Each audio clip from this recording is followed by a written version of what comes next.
No, I'll tell you the best movie I've seen recently was a French movie called The Pianist, or The Piano Teacher. Piano Teacher. I'm going to ruin it for you so that it's worth talking about.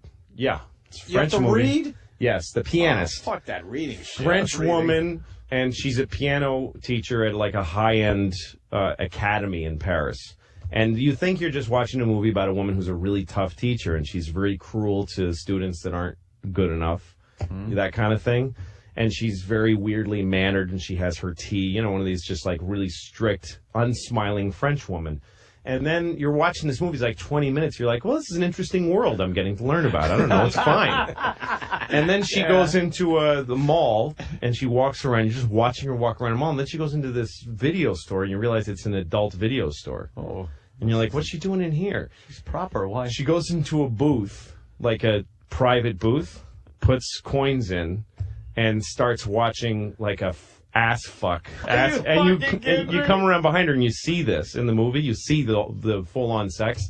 And then there's a little bin, tissue bin. She reaches in and gets a tissue and smells it while she watches the porn. And you're like, what kind of a movie is this? What kind of a movie is this? The thing is that it's so beautifully shot. You're like, this is just a nice artsy This film. is an artsy movie about artists. Yeah, with a lot of piano, And then all of a sudden she's smelling a tissue while she's watching a guy fuck a girl in the ass. And she's got the same bitchy look on her face as when she's like with the metronome. That is amazing. And then she, some young pianist guy who she hates because she thinks he's a hack, like he plays very flowery and everybody thinks he's great. Yeah. But she's hot for him. And so she sees him being nice to a young girl pianist. So then you just see that. You see her observing him being nice to this young girl pianist who's about to do a recital, a student of hers. And then you see her in the cloakroom. You don't know why you're watching this. The whole movie's like this. Like, why am I watching her walk around a cloakroom? She finds a coat that she was looking for, and then she gets a glass out of the bar and she crushes it like at a wedding, a Jewish wedding. Puts it in a napkin and crushes it, and puts crushed glass in the girl's coat pockets. Then the girl puts her hand, and just her fingers are destroyed, and she can't do the piano recital. What? This woman is this psychotic, horny, crazy bitch. Yeah, if you're a fucking American retard that watches Mel Gibson movies, it's slow. If you fucking take a breath, stop watching Hulk Hogan's fucking show, you might enjoy life. It's sick. It's a sick twist. It's one of the best movies I've ever seen, honestly. Wow. And I see a lot of movies. Yeah. I'm gonna fucking go good. See that. I started thinking of show ideas in general. Yeah. And then I started thinking about just shows I like and things. And I watched a thing called Abigail's Party. Yeah. Abigail's Party you can watch on YouTube. It's like the only place to see it now. Yeah. Michael Leigh, the filmmaker from England. Amazing filmmaker. Oh, yeah. Largely an improvisational filmmaker. Is that true? Well, a lot of his movies that are like real, like Secrets and Lies. Secrets and Lies. Look at me, I'm lovely.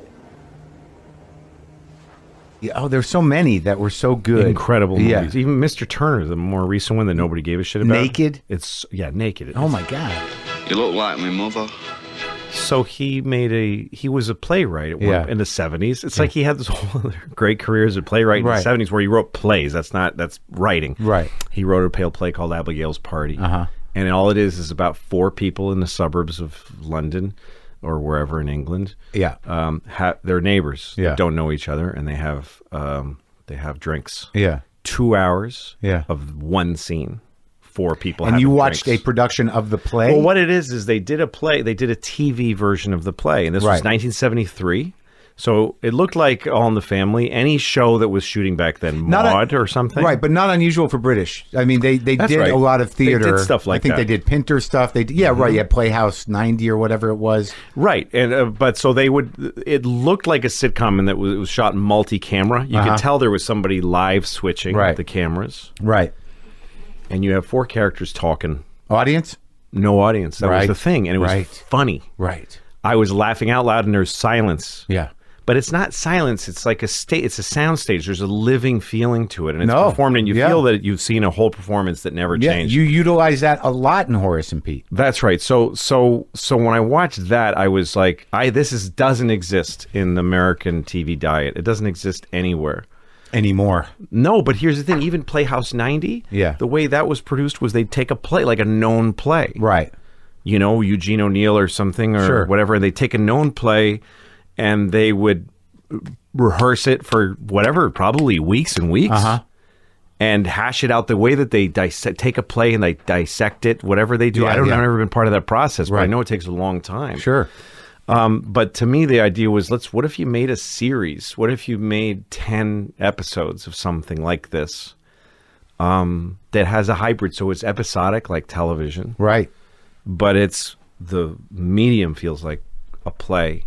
And yet also like a sitcom because it'll look robust the way a sitcom, multi-cameras, a decent set.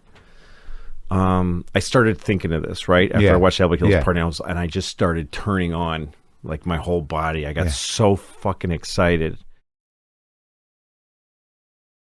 So I see a lot of movies. I love, a lot of filmmakers. I like, the really long, awkward, horrible moments, beautifully shot. I like a lot of those weirdo French guys.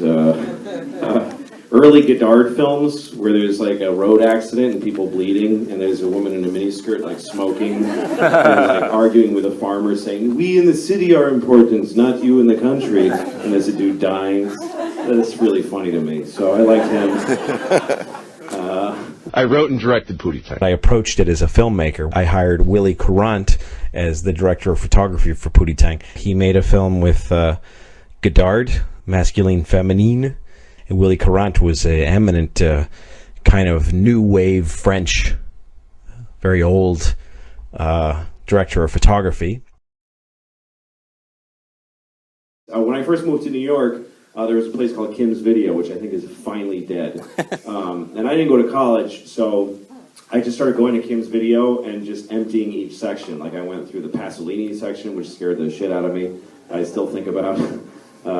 Don't go see any Pasolini films. I mean, see them, they're beautiful, but you can't unwatch them. It's very depressing. The guy making a peasant girl eat shit and he laughs at her. But really nicely shot.